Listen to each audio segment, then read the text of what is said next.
Hello, friends. Today we continue in Matthew chapter 5, and last week we began a conversation about adultery, a difficult topic. And today it continues to be a difficult conversation as Jesus expands the conversation of adultery into a conversation about divorce.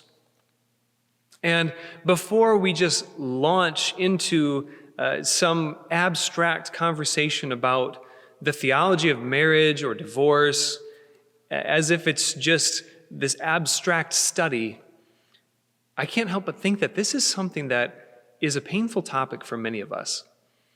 And even as I'm preparing to bring these words to you, I'm going through in my mind all the people in my own life that I know and love whose lives have been deeply impacted by divorce. In fact, for every one of us listening, our lives have in some way, directly or indirectly, been impacted by divorce, whether it was your own, your parents, your children, or that of a friend. And so this is not something I want to go into lightly. This is not something that I think we can completely unpack today. And quite frankly, I would rather just skip it altogether. But we're going through, verse by verse, the Sermon on the Mount, and trusting that every word is there because there's a gift in it, a gift of life. These are words of life. And if we imagine that Jesus is coming to us with disappointment or condemnation in his eyes, we're going to have a hard time hearing it. But if we remember that this same Jesus is the Christ, the one who was there in the beginning when each of us were knit together in our mother's womb, then we can see that these are the words of a loving and compassionate God who wants what is truly best and life-giving for his children. And so I pray that as we go into this conversation, God may give you grace to hear a word of hope and a word of life and a word of truth in this scripture. So let's pick up where we were last week in Matthew chapter 5, starting in verse 27. Jesus says, "You have heard that it was said, 'You shall not commit adultery.' But I say to you, whoever looks at a woman with lust has already committed adultery with her in his heart. If your right eye causes you to sin, tear it out and throw it away. It is better for you to lose one of your members than for your whole body to be thrown into hell. And if your right hand causes you to sin, cut it off and throw it away. It is better for you to lose one of your members than for your whole body to go into hell. It was also said, whoever divorces his wife, let him give her a certificate of divorce. But I say to you, whoever divorces his wife except on the ground of unchastity causes her to commit adultery, and whoever marries a divorced woman commits adultery." This is the word of the Lord. Thanks be to God. Again, as if it wasn't bad enough last week with lust and adultery and amputation and hell, Jesus adds to it this week with divorce and more adultery. This is not an easy saying of Jesus. In fact, this is a very difficult one. But let's see if we can have a little more context for what is said and find in here too a word of grace. First of all, it's important to keep it in the context of what had come before, that Jesus was talking about adultery, that it's not just the people that are very visible who have gotten a divorce. Maybe that's what makes this so difficult is we forget that everyone in this definition that Jesus gives of adultery is guilty of adultery. If you have ever looked at someone else with lust in your heart, then you've committed adultery. And what makes this so difficult is that if you've gone through a process of divorce, it's not that you're any more sinful or broken than anyone else, but it's a very visible, public, and maybe a painful and embarrassing process. And so it's easy for us to point at others and to see, oh, Jesus is talking about so-and-so. Don't forget that each of us is guilty of this sin, that each of us has failed to live up to God's standard, which means not that God will lower his standard, and quite frankly, it seems a pretty difficult one, but it makes us more cognizant of our need for grace and the cost of grace. Remember that Jesus is the one who's saying all this, knowing already that we will fail and that he will pay the price and that he comes to offer grace. So every one of us has fallen short of what God had in mind.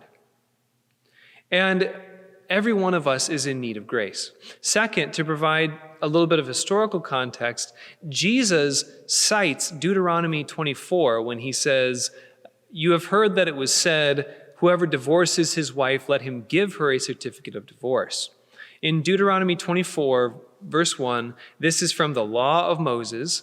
And at the time when Moses gave this law to the people, it actually was something of a step forward.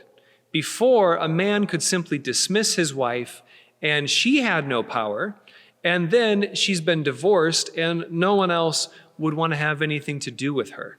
She has no hopes of future marriage or social connection or support. And so even to say, at least give her a certificate of divorce so that she can still have some legal standing, that was an improvement upon the situation in Moses' day. And Jesus knows this is not nearly enough. And in Jesus' day, in fact, it wasn't much better because the rabbis of the day had interpreted Deuteronomy 24, verse 1, where Moses says, if you find something objectionable about your wife, then you can issue her a certificate of divorce. Some would interpret this as infidelity. Some interpreted this as not just infidelity, but also if your wife is not as beautiful to you as other women, that would be objectionable, so you can divorce her. Or even if your wife burns your supper, this would be objectionable, so you can issue her a certificate of divorce. And so what Jesus sees here is a culture that is increasingly casual about divorce, and specifically one that disproportionately hurts women, where a man can wake up in the morning and decide he's done with his wife, and as if you could simply write on a paper, "I'm done with you," and that was it. And Jesus says, no, hold on. First of all, what God has joined together, a mortal man needs to stop tearing apart, because marriage, again, is not just about signing a piece of paper. Marriage is about two becoming one, not just with their bodies, but with their lives and with their hearts and with their minds. And so maybe God isn't prescribing a bunch of rules to keep people stuck in marriage. Maybe God is describing the reality that we are blind to, which is that when you become one with another person, you can write something on a piece of paper. A judge can say that it's final, but you know, especially if you've gone through this process, you know that when two have become one, it's not so simple to simply disentangle yourself and walk away. That your heart and your mind still has a connection with this person, unlike any other. And that's not true just of divorce. That's true of any two people who have been sexually intimate. That is the process physically of becoming one, of marriage. And Jesus is reminding us this is not something that we can treat so lightly and that we can walk away from. Now, another thing I want to notice is that if you look in Mark's gospel, which was the first one to be written down, or in Luke's gospel, neither of them provide any exception. Jesus says that I say to you, if anyone who divorces his wife causes her to commit adultery, and anyone who marries a divorced woman commits adultery. But Matthew, who wrote his gospel later, added the exception, except on the ground of unchastity. And Paul, later on in 1 Corinthians, also added an exception for believers who were coming to the faith, but whose spouses were not coming to the faith. And he said, if they will live with you, you need to stay married. But if they will not live with you because of your newfound faith, then you can divorce. So Matthew comes up with what you might call a moral exception, and Paul comes up with a spiritual exception. I think it's important to note that Jesus, the words that probably came from the historical Jesus' mouth, provided no exception for divorce. But Matthew and Paul both found that between Jesus' mouth and applying it to the church, exceptions had to be made because we live in a messy and a broken world. And applying this hard saying of Jesus is not so easily done. It requires wisdom and all kinds of grace. Which leads me to one final thought. Not just what Jesus said, but what he did. So what does Jesus do when he encounters someone who has been divorced? If you read in John chapter 4, Jesus is traveling through Samaria, and at noon, the hottest part of the day, he stops at a well, and out comes a woman. And the fact that it was the hottest part of the day tells us this woman was out there at the time when no one else who could help it would be present. She was something of an outcast among her own people. No one wants to be drawing water in the middle of the day under the hot sun. And yet here she is, and she meets Jesus, and Jesus turns the conversation, not surprisingly, toward thirst. But not just about literal thirst, but about living water that can satisfy your thirst forever. Isn't it interesting that Jesus turns this conversation, like we talked about last week, into a conversation about desire, about being satisfied in a way that is deep and lasting, as opposed to always having to come back to the same well, seeking to have your thirst satisfied once more. And there's a moment in the story where Jesus tells the woman, go and get your husband. And she says, rather enigmatically, I don't have a husband. And Jesus speaks clearly, without shame, without condemnation. He just states the simple fact, you are right in saying you have no husband, for in fact you've had 5 husbands. And the one you are living now with is not your husband. And again, no shame, no condemnation. He just points out that this woman has in fact had 5 husbands and 5 divorces, and she's now living with her boyfriend. And the woman says, I see that you are a prophet. And they have this whole conversation, at the end of which Jesus sends her to her village. And she goes and tells everyone, come and meet a man who told me everything I ever did. And they come back and they begin a relationship with Jesus, and they invite him to stay. And at the end of it, they tell him, it's not just because of what the woman said, but now we have seen and experienced for ourselves, and we believe for ourselves. Later, when Jesus is talking to his disciples, he describes the situation this way. He says, look around you and see that the field is ripe for the harvest. Now, when Jesus' disciples first showed up, they saw Jesus speaking to a woman, a Samaritan, and they wondered, why is he even talking to her? They didn't say anything, but they were just silently judging Jesus the way that we do, right? Because he's talking to an unmarried woman, which would have been taboo. He's talking to a Samaritan, which was taboo. And whether or not they knew that she was a 5-time divorcee living with her boyfriend, whatever the cause was, they didn't want anything to do with her. They would have kept her at arm's length. Jesus' disciples would have kept her at arm's length, but Jesus himself goes right up to her and offers her not condemnation, not shame, not even marital advice, but simply compassion. And not a condescending kind of pity either. He, in fact, empowers her and sends her back to her village. And she brings the entire village with her and they come to know Jesus Christ for themselves. She becomes the first Samaritan evangelist.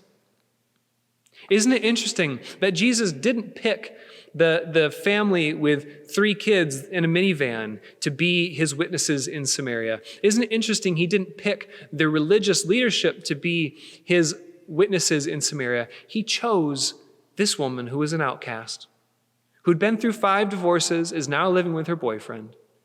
He chose her as the one who would bring the words of truth to this particular village. And we can speculate on why that is, but I think one reason is simply this. As we said earlier, it's not that divorcees are any more broken than anybody else, contrary to what some people might think. But in my experience, those who have been through the pain and the heartbreak of a divorce, whether they were betrayed or whether they feel that it was their own fault, doesn't really matter. If you have been through something that difficult and painful, you're pretty aware of the fact that you are a broken human in need of grace, more than those who think they have it all together. Something happens when our hearts get broken. They can either get destroyed or they can be broken open to be filled with God's grace. And that's what happened here. When Jesus saw this woman, he saw not someone who needed to be corrected, not someone who needed to be ostracized or shamed. He saw an opportunity for grace, not just for her, but through her, that her story became a testimony to the power and the grace of God. And it reminds me that God specializes in broken lives. And again, we are all broken, but it's only those who know that they are broken who open themselves up to be filled with the grace of God, because they recognize that that is the deep longing that they have, is for wholeness in Jesus Christ. And while divorce may not be the hot button issue right now, there are other conversations about marriage that we're facing today, about what is the role of the LGBTQ plus community in the church. And that is a complex conversation, one that we cannot do justice to in any one moment or conversation.